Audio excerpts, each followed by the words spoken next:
it's Bastian time. Welcome to This Week in Nintendo News. I'm your host, Bastian. Let's get to that first story. So first up is a pretty interesting story. The president of Sony recently tweeted that he's purchased a Wii U, and he's giving a test, and he's shared his Mii name on there, his Nintendo Network ID, so you can go ahead and friend him if you'd like.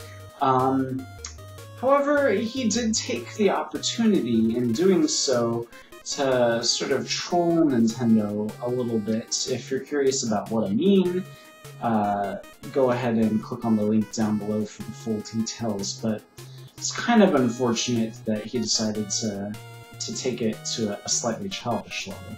Speaking of Nintendo Network IDs, we've got some conflicting information about them. Now, Nintendo has reiterated over and over again that they definitely can be transferred from one Wii U to another. However, Nintendo customer support is saying something completely different. When people have contacted them trying to figure out how to go about transferring their Nintendo Network ID, they've been told that it's not possible. So it's very confusing. Nobody knows for sure right now whether it is possible or not. I guess that's just something we're going to have to wait to find out. If it turns out that for whatever reason it's not possible at the moment, obviously Nintendo means for it to be possible, so they'll figure out a way to fix that, I'm sure. But yikes, that's a little unfortunate if you happen to be one of those that needs to transfer. Next up is some interesting bit of Nintendo trivia. And it is the fact that Nintendo, originally, you probably already know, wasn't a video game company. They've been around for a very long time. I think when they first created, they were a playing cards manufacturer.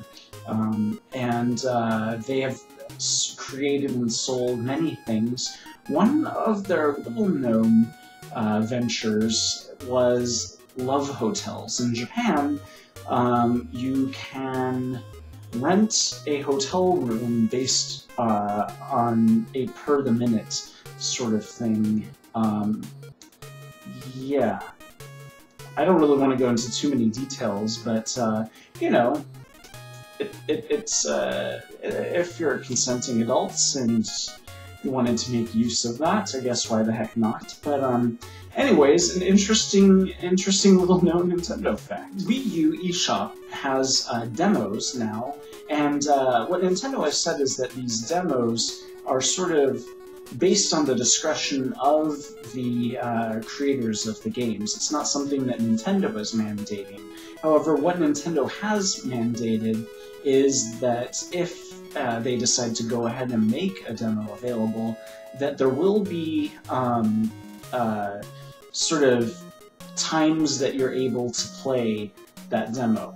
You can use up how many times you can play that demo, all the way up to 30.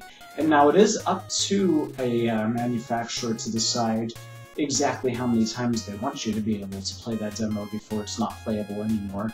What everybody sort of just found out right now, though, is that all of those plays counts are added up between all users on the Wii U. So, you know, you've got a username sort of whole profile thing for each person, and if your little brother decides to try out the demo 29 times, that means you only get to try it out once. So I guess you're going to want to communicate and coordinate with everybody in your household about exactly how many times Susie Joe has played Rayman Legends, because you might not get a chance. Speaking of the Wii U, this is pretty sweet. I'm definitely thinking about getting this. Of course, I don't even have a Wii U yet, so I don't know why I'm thinking about getting this, but it's basically a decal that you can put on your Wii U and then your gamepad to make it look like old school NES, Nintendo Entertainment System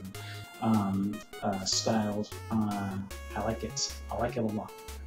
And still speaking of the Wii U, because what else is there to talk about lately, we've recently learned that there was originally going to be 2 attractions in Nintendo Land, which were never made the cut. And that was going to be a Star Fox attraction, which eventually later became the Metroid attraction because they felt like the R-Wing couldn't really behave that way, and it made more sense for Samus Aran's ship to behave that way. And then also there was going to be an Excitebike attraction. Now, those two ideas make a heck of a lot more sense to me than some of those other strange attractions from franchises that I have never even heard of. The octopus thing from the Nintendo Game & Watch, never knew about the octopus guy, and then the balloon flight trip thing, yeah, I don't even know what the heck that's from, but it would have made a whole lot more sense to have a Star Fox thing in there, or even an Excitebike thing. So anyways, that's kind of interesting. You know, who knows, maybe they'll find a way to go ahead and bring those attractions into the game after all, or maybe there'll be a Nintendo Land 2 or something. Or maybe there'll be downloadable content for Nintendo Land that allows them to include new attractions. So we'll have to wait and see if Nintendo ever does anything Star Foxy, but I definitely think they should. And then finally, Dragon Quest VII, which is an exclusive 3DS title. Well, I mean, it's a remake, actually. It was originally for the PlayStation 1 back in the day. It is going to be awesome. It obviously uses, if not exactly the Dragon Quest IX engine, then something very similar to it, and I frankly think the Dragon Quest IX engine was the best iteration of all of the Dragon Quest games ever, and I've played almost all of them, so I really am excited to play this. I frankly didn't care a whole lot for the PlayStation 1 version and never finished it, because I didn't like various aspects of it, but I am really stoked about how this is looking, and after watching this trailer, which I watched, by the way, while I was waiting in line for hours for the Hobbit Midnight premiere, anyways, watching that trailer, I just got so excited I can't wait to play it, but it should be noted that neither Nintendo nor Square Enix have announced a localization for this yet, so as far as we know, it may end up just staying in Japan, but that's highly unlikely. Dragon Quest is evolving into a very popular series outside of Japan, finally, thankfully, and cannot wait to play it. I'm sure we're going to get it. Hopefully they'll announce it soon. Also, I know a lot of you guys really would like some HD, at least 720 if not 1080p resolution for these videos. Unfortunately, this particular web camera is not going to cut it.